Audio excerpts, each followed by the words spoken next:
Hi hello ಎಲ್ರಿಗೂ ನಮಸ್ಕಾರ. ಎಲ್ಲರೂ ಹೇಗಿದ್ದೀರಾ? ಎಲ್ಲರೂ ಚೆನ್ನಾಗಿದ್ದೀರಾ ಅಂತ ಅಂದ್ಕೊಂಡಿದ್ದೀನಿ. ಇದೇನಪ್ಪ ಪಾನಿಪುರಿ ಇಷ್ಟು ಥರ ಮಾಡ್ತಾಳೆ ಅಂದ್ಕೊಂಡಿದ್ರೆ ನಮ್ಮ ಮನೆಗೆ ಇವಾಗ ನಮ್ಮ ಮಕ್ಕಳು ಬಂದಿದ್ದಾರೆ. ನನ್ನ ಮಕ್ಕಳು ಬಂದಾಗ ಕಂಪಲ್ಸರಿ ಅವ್ರಿಗೆ ಒಂದು ಸರಿನಾದ್ರೂ ನಾನು ಪಾನಿಪುರಿ ಮಾಡಲೇಬೇಕು. ಏನು ಮಾಡ್ತೀನೋ ಬಿಡ್ತೀನೋ ಗೊತ್ತಿಲ್ಲ, ಪಾನಿಪುರಿ ಮಾತ್ರ ಒಂದಿನ ಕಂಪಲ್ಸರಿ ಮಾಡಲೇಬೇಕು.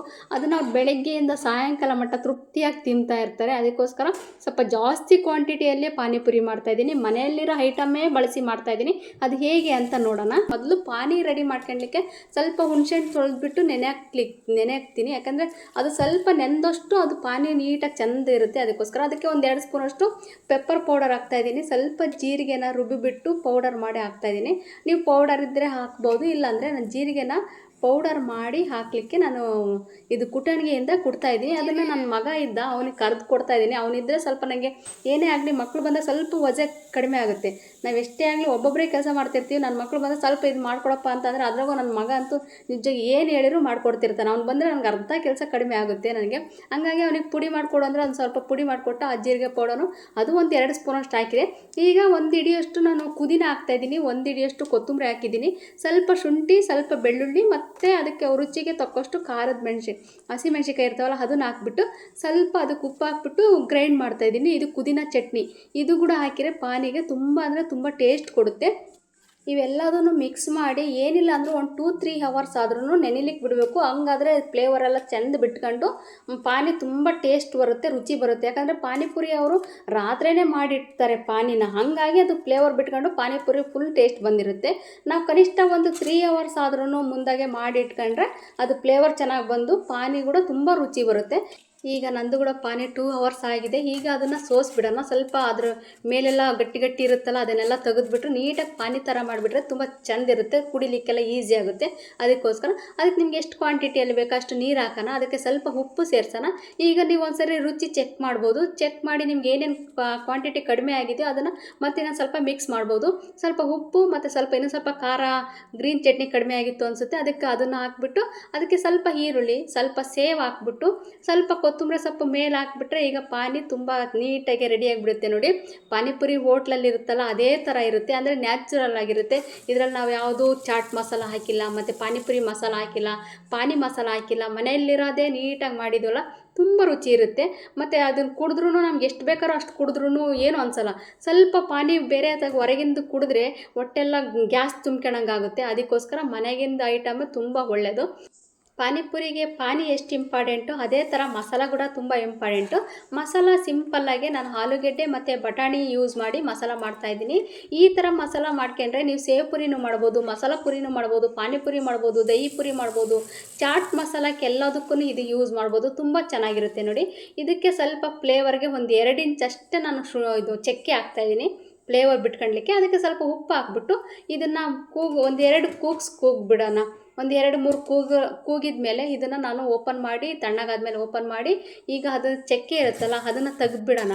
ಅದು ಮ್ಯಾಶ್ ಮಾಡೋದು ಬೇಡ, ಚಕ್ಕೆ ತೆಗೆದುಬಿಟ್ಟು ಸ್ವಲ್ಪ ಬಟಾಣಿ ಎತ್ತಿಟ್ಕೊಳ್ತಾ ಇದ್ದೀನಿ. ನನ್ನ ಬಟಾಣಿ ಮೇಲೆ ಹಾಕ್ಲಿಕ್ಕೆ ಎಲ್ಲ ಚೆಂದ ಇರುತ್ತಲ್ಲ, ಹಾಗೆ ಕಾಣಲಿಕ್ಕೆ ಚೆಂದಿರುತ್ತೆ ಮತ್ತು ಬಾಯಿಗೆ ಸಿಕ್ಕರೆ ಸ್ವಲ್ಪ ಚೆನ್ನಾಗಿರುತ್ತಲ್ಲ. ಅದಕ್ಕೋಸ್ಕರ ಒಂದು ಸ್ವಲ್ಪ ಒಂದು 3-4 ಸ್ಪೂನಷ್ಟು ಬಟಾಣಿ ಎತ್ತಿಟ್ಕೊಂಡು ಚಕ್ಕೆ ತೆಗೆದ್ಬಿಟ್ಟು ಇದು ಚೆನ್ನಾಗಿ ಮ್ಯಾಶ್ ಮಾಡೋಣ. ಇದು ಚೆನ್ನಾಗಿ ಮ್ಯಾಶ್ ಆದಮೇಲೆ ಇದು ಸ್ವಲ್ಪ ಗಟ್ಟಿನೂ ಬೇಡ, ಸ್ವಲ್ಪ ತೆಳುಗೂ ಬೇಡ, ಮೀಡಿಯಮ್ಮಾಗಿ ಇರಬೇಕು. ಸ್ವಲ್ಪ ಪೂರ್ತಿ ನೈಸ್ ಥರನೂ ಮಾಡೋದು ಬೇಡ. ನಿಮಗೆ ಬಟಾಣಿ ಸ್ವಲ್ಪ ಸಿಗ್ತಾ ಇದ್ದರೂ ಬಾಯಿಗೆ ನಡೀತಾ ಇರುತ್ತೆ. ಆ ಲೆವೆಲ್ಗೆ ಸ್ವಲ್ಪ ಮ್ಯಾಶ್ ಮಾಡಿಬಿಟ್ರೆ ಆಯಿತು. ಅದಕ್ಕೆ ನಿಮಗೆ ನೀರು ಕ್ವಾಂಟಿಟಿ ಸ್ವಲ್ಪ ಒಂದೆರಡು ಚಿಕ್ಕ ಲೋಟದಲ್ಲಿ ಹಾಕಿರೂ ಆಯಿತು. ಈ ಹದಕ್ಕಿದ್ರೆ ನೋಡಿ ಸಾಕು ಅನಿಸುತ್ತೆ. ಮಸಾಲ ತುಂಬ ಚೆನ್ನಾಗಿರುತ್ತೆ.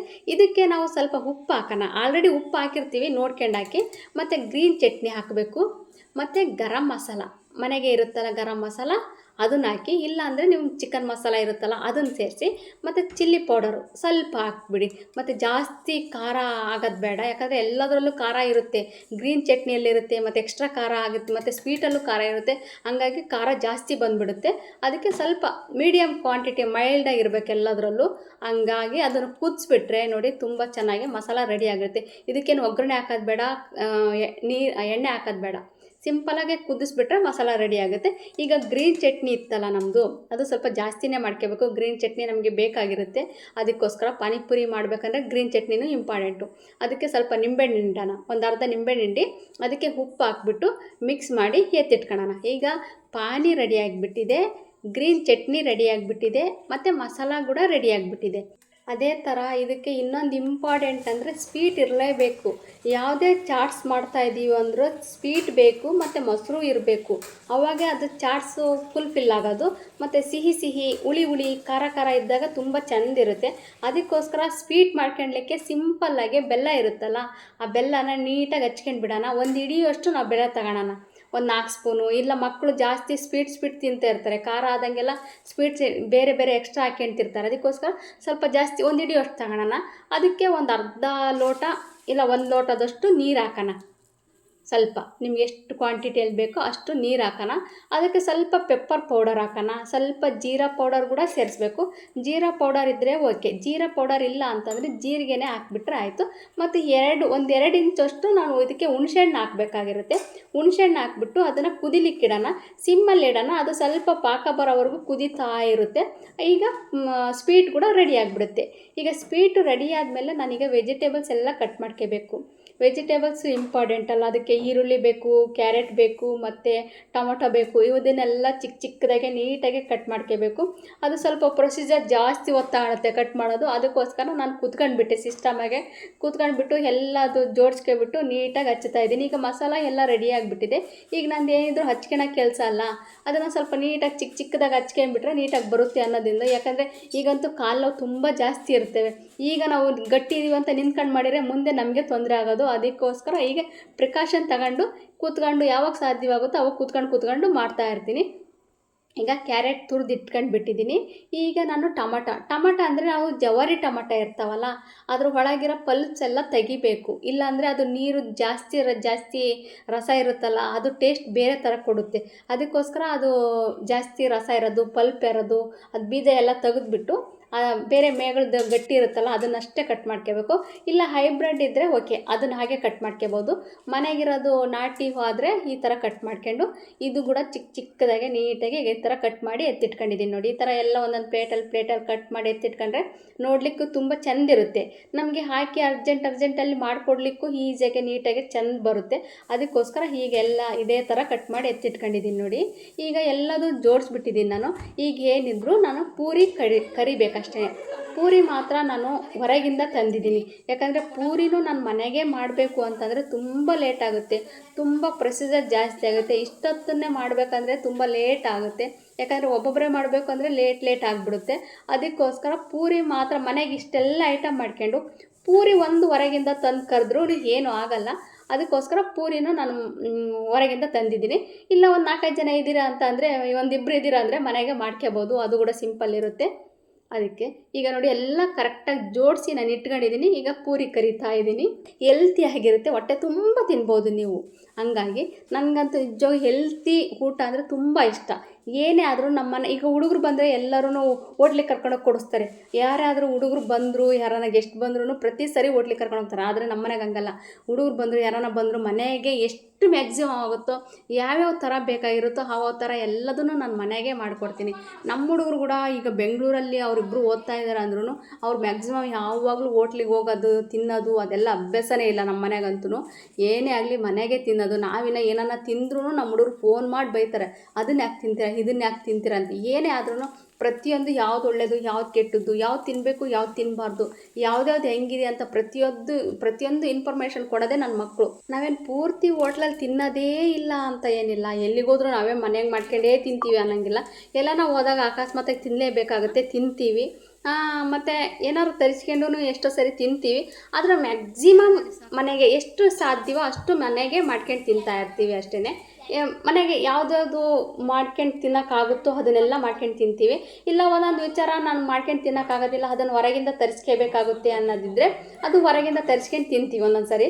ಆದರೆ ಸ್ವಲ್ಪ ಸಾಧ್ಯವಾದಷ್ಟು ಮಾಡ್ಕೊಂಡು ತಿನ್ನಲಿಕ್ಕೆ ಟ್ರೈ ಮಾಡ್ತಾ ಇರ್ತೀವಿ ಅಷ್ಟೇ.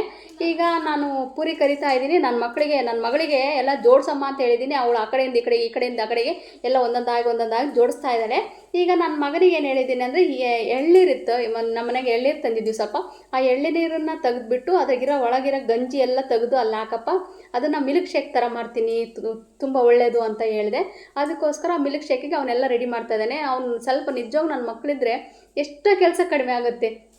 ಇಲ್ಲಾಂದರೆ ನಾನು ಒಬ್ಬಳೇ ಮಾಡ್ಕೊತಾ ಇರ್ತಿದ್ದೆ ನೋಡು. ಇದನ್ನೆಲ್ಲ ಅವ್ನು ಬರೋದ್ರಿಂದ ಅವ್ನಿಗೆ ಇದು ಮಾಡು ಅದನ್ನು ಮಾಡು ಅಂದರೆ ತುಂಬ ಕೆಲಸ ಮಾಡ್ತಾ ಇರ್ತಾನೆ ಅವ್ನು ಮಾತ್ರ. ಅವಳು ಸ್ವಲ್ಪ ಕಡಿಮೆ ಕೆಲಸ ಮಾಡೋದು, ಆದರೆ ನನ್ನ ಮಗ ಸ್ವಲ್ಪ ಜಾಸ್ತಿನೇ ಕೆಲಸ ಮಾಡ್ತಾ ಇರ್ತಾನೆ. ಈಗ ಅದನ್ನು ಸ್ವಲ್ಪ ಗಂಜಿ ಮತ್ತು ಅದು ನೀರನ್ನು ಸ್ವಲ್ಪ ನಿಮಗೆ ಪೂರ್ತಿ ನೈಸ್ ಬೇಕಂದರೆ ನೈಸ್ ಮಾಡ್ಕೋಬೋದು. ಇಲ್ಲ ನಿಮಗೆ ಸ್ವಲ್ಪ ಹಾಗೆ ಬಾಯಿ ಸಿಗಬೇಕು ಅಂತಂದರೆ ಸ್ವಲ್ಪ 1-2 ಸರಿ 3 ಸರಿ ಗಿರ್ ಅನಿಸಿದ್ರೆ ಒಳ್ಳೆಯದು. ಡಿಹೈಡ್ರೇಷನ್ಗೆ ಒಳ್ಳೆಯದು. ಮತ್ತು ನಿಶಕ್ತಿ ಆದರೆ ಇದನ್ನು ಕುಡಿದ್ರೆ ಬೇಗ ರಿಲೀಫ್ ಆಗ್ತೈತಿ ಅಂತ ಹೇಳ್ತಾರೆ. ಮತ್ತು ಹಾರ್ಟಿಗೆಲ್ಲ ತುಂಬ ಒಳ್ಳೆಯದು. ಈ ಥರ ಎಳ್ನೀರು ತುಂಬ ಒಳ್ಳೆಯದು. ಮತ್ತು ಗ್ಯಾಸ್ಟ್ರಿಕ್ ಸಮಸ್ಯೆ ಇದ್ದರೆ ಅದನ್ನು ಬೇಗ ಕಡಿಮೆ ಆಗುತ್ತೆ ಅಂತ ಹೇಳ್ತಾರೆ. ಈ ಥರ ಎಲ್ಲ ನಾವು ಸ್ನ್ಯಾಕ್ಸ್ ತಿನ್ಬೇಕಾದ್ರೆ ಈ ಥರ ಡ್ರಿಂಕು, ಎಳ್ನೀರು, ಈ ಥರ ಮಿಲ್ಕ್ ಶೇಕ್ ಥರ ಕುಡಿದ್ರೆ ನಿಜವಾಗೂ ನಮ್ಗೆ ಯಾವುದೇ ಸಮಸ್ಯೆನೂ ಬರೋಲ್ಲ. ಎಷ್ಟೇ ಕ್ವಾಂಟಿಟಿಯಲ್ಲಿ ತಿಂದ್ರೂ ನಾವು ಆರಾಮಾಗಿ ಹೆಲ್ತಿಯಾಗಿ ಇರ್ತೀವಿ. ಅದಕ್ಕೋಸ್ಕರ ಅದು ಒಂದು ಎಳ್ನೀರು ಇರೋದ್ರಿಂದ ಅದು ಮಿಲ್ಕ್ ಶೇಕ್ ಥರ ಮಾಡಿದ್ರೆ ತುಂಬ ಚೆನ್ನಾಗಿತ್ತು ನೋಡಿ. ಈ ಥರ ಎಲ್ಲ ನೀಟಾಗಿ ಜೋಡಿಸ್ಕೊಂಡ್ಬಿಟ್ವಿ ಅಂತ ಅಂದರೆ ಎಲ್ಲದನ್ನು ಆರಾಮಾಗಿ ನಾವು ಮಾಡಿ ಕೊಡಲಿಕ್ಕೂ ಚೆಂದಿರುತ್ತೆ. ನಾವು ಇಟ್ಕೊಂಡು ನಮ್ಗೆ ಏನೇನು ಬೇಕೋ ಅದನ್ನು ಹಾಕ್ಕೊಂಡು ತಿನ್ನಲಿಕ್ಕೂ ಚೆನ್ನಾಗಿರುತ್ತೆ. ನಾನೇನು ನಮ್ಮ ಹುಡುಗರಿಗೆ ಅವ್ರಿಗೆ ಆಲ್ರೆಡಿ ಮಾಡಿ ತಿಂದಿರೋದ್ರಿಂದ ಅವ್ರಿಗೆ ನಾನು ಮಾಡಿ ಕೊಡಬೇಕು ಅನ್ನೋದಿಲ್ಲ. ಅವ್ರಿಗೆ ಯಾವ್ದಾವ್ದು ಬೇಕೋ ಅದನ್ನು ಅವ್ರು ಹಾಕ್ಕೊಂಡು ತಿಂತಾ ಇರ್ತಾರೆ. ಯಾವ್ದಾವ್ದು ಇಷ್ಟ ಆಗುತ್ತೋ ಅದು. ಏನಿಲ್ಲ ಅಂದ್ರೂ ಒಂದು ಸೇವ್ ಪುರಿ, ಒಂದು ಮಸಾಲೆ ಪುರಿ, ಮತ್ತು ಒಂದು ಪಾನಿಪುರಿ, ಮತ್ತು ಒಂದು ದಹಿ ಪುರಿ, ಈ ಥರ ಒಬ್ಬೊಬ್ಬರು ಒಂದೊಂದು 3 ಥರನಾದ್ರೂ ಮಾಡ್ಕೊಂಡು ತಿಂತಾ ಇರ್ತೀವಿ ಕಂಟಿನ್ಯೂಸ್ ಆಗಿ. ಏನು ಹೊಟ್ಟೆ ಗ್ಯಾಸ್ಟ್ರಿಕ್ ಆಗೋದಾಗಲಿ ಯಾವುದೇ ಸಮಸ್ಯೆ ಬರೋದಾಗಲಿ ಏನಿಲ್ಲ ನೋಡಿ. ಪೂರಿ ನೋಡಿ ಎಷ್ಟು ಕರೆದಿದ್ದೀನಿ. ಇಷ್ಟೆಲ್ಲ ಐಟಮ್ ನಾವು ಹೊರಗೆ ಹೋಗಿ ತಿನ್ನಬೇಕಂದ್ರೆ ಎಷ್ಟು ದುಡ್ಡಾಗುತ್ತೆ ಹೇಳು. ಒಂದು ಡಬಲ್ ಅಲ್ಲ ತ್ರಿಬಲ್ ರೇಟ್ ಜಾಸ್ತಿ ಆಗಿರುತ್ತೆ. ನಾವು ಇದೇ ಮನೆಯಾಗ ಮಾಡ್ಕೊಂಡ್ವಿ ಅಂದರೆ ಎಷ್ಟು ಕಡಿಮೆ ಕ್ವಾಂಟಿಟಿಯಲ್ಲಿ ಕಡಿಮೆ ರೇಟಲ್ಲಿ ಮಾಡ್ಕೊಂಡು ತಿನ್ಬೋದು. ಅದ್ರಾಗೂ ಹೊಟ್ಟೆ ತುಂಬ ತಿನ್ಬೋದು. ಅಲ್ಲಾದರೆ ಬರೀ ಒಂದೇ ಪ್ಲೇಟ್ ತಿಂದು ಬಂದಿರ್ತೀವಿ. ಇಲ್ಲಾಂದರೆ ಒಂದು 3 ಪ್ಲೇಟು 4 ಪ್ಲೇಟ್ ತಿಂತಾ ಇರ್ತೀವಿ. ಇದನ್ನೆಲ್ಲ ಬೆಳಗ್ಗೆ ಮಧ್ಯಾಹ್ನ ಈಗ 12 ಗಂಟೆಗೆ ಮಾಡಿದ್ದೀನಿ ಅಂದರೆ ಮಧ್ಯಾಹ್ನನೂ ತಿಂತಾರೆ ಮತ್ತು ರಾತ್ರಿಗೂ ಇದನ್ನೇ ತಿಂತಾರೆ. ಹೀಗೆ ತೃಪ್ತಿಯಾಗಿ ಒಂದು ಸರಿ ಫಿಲ್ಲಾಗಿ ತಿಂದ್ಬಿಟ್ವಿ ಅಂತಂದರೆ ಇನ್ನು 1 ತಿಂಗಳು 2 ತಿಂಗಳವರೆಗೂ ನಮಗೆ ಪಾನಿಪುರಿ ಬೇಕು ಅಂತ ಅನಿಸೋದೇ ಇಲ್ಲ. ಆ ಥರ ಆಗೋಗಿರುತ್ತೆ. ಅದಕ್ಕೆ ಈಗ ನಾನು ಇದರಲ್ಲಿ ಒಂದು ಸರಿ ಸೇವ್ ಪುರಿ ಮಾಡ್ತಾಯಿದ್ದೀನಿ. ಫಸ್ಟು ಸೇವ್ ಪುರಿ ಮಾಡ್ತಾಯಿದ್ದೀನಿ. ಸೇವ್ ಪುರಿಗೆ ಎಲ್ಲದನ್ನು ಒಂದೊಂದಾಗಿ ಜೋಡಿಸಿರೋದು ಹಾಕ್ತಾ ಇರ್ತೀನಿ. ಅದು ಫಸ್ಟ್ ಇದೇ ಹಾಕಬೇಕು, ಸೆಕೆಂಡ್ ಇದೇ ಹಾಕಬೇಕು, 3ನೇದು ಇದೇ ಹಾಕಬೇಕು ಅನ್ನೋದೇನಿಲ್ಲ.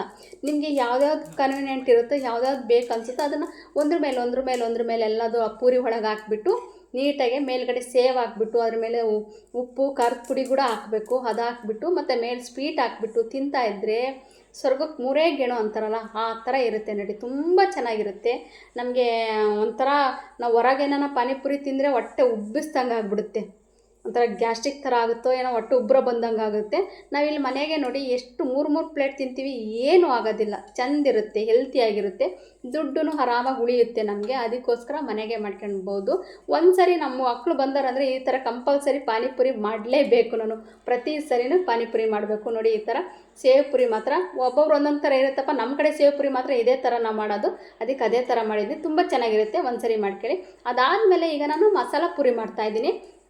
ಮಸಾಲ ಪುರಿಗೂ ನಂದು ಒಂದು 6 ಪೂರಿನ ಇದೇ ಪೂರಿ 6 ಪೂರಿನ ಒಡೆದು ಹಾಕ್ತಾಯಿದ್ದೀನಿ. ಮಸಾಲ ಪೂರಿಗೆ ಸ್ವಲ್ಪ ಪೂರಿ ಗಟ್ಟಿ ಬೇರೆ ಮಾಡ್ತಾರೆ, ಆದರೆ ಇದೇ ಪೂರಿಯಲ್ಲೂ ಮಾಡ್ಬೋದು ಸಿಂಪಲಾಗೆ. ಅದೇ ಪೂರಿಗೆ ಮತ್ತು ಅದೇ ಮಸಾಲ 1-2 ಸ್ಪೂನಷ್ಟು ಮಸಾಲ ಹಾಕ್ಬಿಟ್ಟಿದ್ದೀನಿ. ಅದ್ರ ಮೇಲೆ ಸ್ವಲ್ಪ ಈರುಳ್ಳಿ, ಟಮಾಟ, ಕೊತ್ತಂಬರಿ ಸೊಪ್ಪು, ಮತ್ತು ಕ್ಯಾರೆಟ್ ತುರಿ, ಮತ್ತು ಸ್ವೀಟು, ಮತ್ತು ಉಪ್ಪು, ಖಾರದ ಪುಡಿ, ಈ ಥರ ಎಲ್ಲ ಹಾಕ್ಬಿಟ್ಟು ಸ್ವಲ್ಪ ಮಸಾಲ ಗಟ್ಟಿ ಇರೋದ್ರಿಂದ ಮತ್ತು ಮೇಲೆ 1 ಸ್ಪೂನಷ್ಟು ನಾವು ಇದಕ್ಕೆ ಪಾನಿ ಕೂಡ ಹಾಕಬೇಕು. ರುಚಿ ಬರುತ್ತೆ. ಪಾನಿ ಸ್ಪೈಸಿ ಆಗಿರುತ್ತಲ್ಲ, ಹಂಗಾಗಿ ಅದು ರುಚಿ ಬರುತ್ತೆ. ಅದ್ರ ಮೇಲೆ ಸ್ವಲ್ಪ ಮೊಸರು ಕಂಪಲ್ಸರಿ. ಈ ಥರಕ್ಕೆ ಮೊಸರು ಸ್ವೀಟು ಇದ್ದರೆ ತುಂಬ ಚೆನ್ನಾಗಿರೋದು. ಚಾಟ್ಸ್ ಎಲ್ಲ ಮಾಡ್ತೀವಲ್ಲ ಅದಕ್ಕೆಲ್ಲ ಇರಬೇಕು ಪೂರಿಗೆ. ಇದು ಚಾಟ್ಸ್ ಏನೇ ಚಾಟ್ಸ್ ಮಾಡಿದ್ರೂ, ಸಮೋಸ ಚಾಟ್ಸ್ ಆದ್ರೂ, ಈ ಥರ ಗ್ರೀನ್ ಚಟ್ನಿ ಮತ್ತು ಸ್ವೀಟು ಮತ್ತು ಮೊಸರು ಈ 3 ಐಟಮ್ ಐತೆ ಅಂತ ಅಂದರೆ ಅಲ್ಲಿ ಚಾಟ್ಸು ಪೂರ್ತಿ ಟೇಸ್ಟಿಯಾಗಿ ನೀಟಾಗಿ ಚೆಂದಿರುತ್ತೆ ಅಂತ ಅರ್ಥ. ಹಾಗಾಗಿ ಈಗ ಅದ್ರ ಮೇಲೆ ಸೇವ್ ಹಾಕ್ಬಿಟ್ವಿ ಅಂತಂದರೆ ನೋಡಿ ಮಸಾಲೆ ಪೂರಿ ರೆಡಿ ಆಗಿಬಿಡ್ತು. ತುಂಬ ರುಚಿ ಇರುತ್ತೆ ನೋಡಿ, ತುಂಬ ಚೆನ್ನಾಗಿರುತ್ತೆ ನೋಡಿ. ಸೇಮ್ ಅಂಗಡಿಯಲ್ಲಿ ಹೋಟೆಲಲ್ಲಿ ರೋಡ್ ಸೈಡ್ ಯಾವ ಥರ ಕೊಡ್ತಾರೋ ಅದೇ ಥರ ಮಸಾಲೆ ಪೂರಿ ನೋಡಿ ರೆಡಿ ಆಗಿಬಿಟ್ಟಿದೆ. ಸಿಂಪಲಾಗಿ ಈಸಿಯಾಗಿ ಇದನ್ನು ನನ್ನ ಮಗಳಿಗೆ ಕೊಡ್ತೀನಿ. ಸ್ವಲ್ಪ ನನ್ನ ಮಗಳು ಮಾಡ್ಕೊಂಡು ತಿನ್ನೋ ಸ್ವಲ್ಪ ಕಡಿಮೆ, ಅವಳು ಒಂಥರ ಸೋಂಬೇರಿ ಸಿದ್ಧಿ ಇದ್ದಂಗೆ. ನನ್ನ ಮಗ ಆದರೆ ಸಪ್ರೇಟ್ ಅವನೊಬ್ಬನೇ ಹೆಂಗೆ ಬೇಕು ಹಂಗೆ ಮಾಡ್ಕೊಂಡು ತಿಂತಿರ್ತಾನೆ. ನನ್ನ ಮಗಳು ಅಮ್ಮ ಮಾಡಿಕೊಡು ಅಂತ ಕೇಳ್ತಿರ್ತಾಳೆ. ಅದಕ್ಕೆ ಅವಳಿಗೆ ಕೊಟ್ಟಿದ್ದೀನಿ. ಅದಾದಮೇಲೆ ಈಗ ಪಾನಿಪುರಿ ಮಾಡ್ತಾಯಿದ್ದೀನಿ. ಪಾನಿಪುರಿಗೆ ಮಸಾಲ ಹಾಕೋಂಗಿಲ್ಲ ಅಷ್ಟೇ, ಇನ್ನೆಲ್ಲದನ್ನು ನಿಮಗೆ ಏನೇನು ಬೇಕೋ ಅದೆಲ್ಲ ಹಾಕ್ಕೋಬೋದು. ಅದು ಸಿಂಪಲಾಗಿ ಒಂದೆರಡೆಡೆ ಈರುಳ್ಳಿ, ಎರಡೆಡೆ ಟೊಮಟೊ ಮತ್ತು ಕೊತ್ತಂಬರಿ ಸೊಪ್ಪು, ಸ್ವಲ್ಪ ಸ್ವೀಟು ಸ್ವಲ್ಪ ಖಾರ ಹಾಕಿಬಿಟ್ಟು ಪಾನಿ ಹಾಕ್ಕೊಂಡು ಕುಡಿತಾ ಇದ್ದರೆ ನಿಜವಾಗೂ ಕೆಮ್ಮು ನೆಗಡೆ ಏನೇ ಇದ್ದರೂ ಹೋಗಿಬಿಡುತ್ತೆ ಅಂತಾರಲ್ಲ ಆ ಥರ. ಆರಾಮಿಲ್ಲ ಅಂತಂದರೆ ಸಾಕು, ಹೊರಗೋಗಿ ಪಾನಿಪುರಿ ತಿಂದ್ಬಿಟ್ವಿ ಅಂತಂದರೆ ಬಾಯೆಲ್ಲ ಕ್ಲಿಯರ್ ಆಗಿಬಿಡುತ್ತೆ ಅಂತಾರಲ್ಲ ಅದೇ ಥರ ನೋಡಿ. ಮನೆಯಾಗ ನಾವೇ ಮಾಡ್ಕೊಂಡ್ವಿ ಅಂದರೆ ನಿಜವಾಗೂ ಬಾಯೆಲ್ಲ ಕ್ಲಿಯರಾಗಿ, ಹೊಟ್ಟೆಲ್ಲ ಕ್ಲಿಯರಾಗಿ, ಹೆಲ್ತಿಯಾಗಿ ಹೊಟ್ಟೆ ತುಂಬ ತಿನ್ಬೋದು, ಚೆನ್ನಾಗಿ ತಿನ್ಬೋದು. ಈ ವಿಡಿಯೋ ನಿಜವಾಗ್ಲೂ ನಿಮ್ಮೆಲ್ಲರಿಗೂ ಇಷ್ಟ ಆಯಿತು ಅಂತ ಅಂದರೆ ಪ್ಲೀಸ್ ಲೈಕ್ ಮಾಡಿ, ಸಬ್ಸ್ಕ್ರೈಬ್ ಮಾಡಿ. ನಿಮ್ಮೆಲ್ಲರ ಸಪೋರ್ಟು ಸದಾಕಾಲ ನನಗೆ ತುಂಬ ಅಂದರೆ ತುಂಬ ಇಂಪಾರ್ಟೆಂಟು.